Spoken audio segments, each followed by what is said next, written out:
భారతదేశ మాజీ ప్రధాని గారి 35వ వర్ధంతి సందర్భంగా హుజురాబాద్ నియోజకవర్గంలో హుజురాబాద్ పట్టణంలో వారి విగ్రహానికి నివాళులు అర్పించడం జరిగింది. ఏదైతే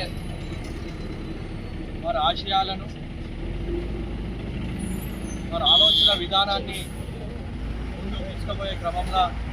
కాంగ్రెస్ పార్టీ కానివ్వండి, రాష్ట్రంలో రేవంత్ రెడ్డి గారి ప్రభుత్వం కానివ్వండి, దేశంలో కాంగ్రెస్ పార్టీ ఆలోచన విధానం, మరి రాహుల్ గాంధీ గారి ఆలోచన విధానాలని కొనసాగిస్తూ కాంగ్రెస్ పార్టీ ఇళ్ళవేళలా ఆ అడుగుజాడలో నడుస్తుందని తెలియజేస్తూ, ఇప్పుడు ఏదైతే ఈ ఐటీ, ఈ టెక్నాలజీ, ఇవన్నీ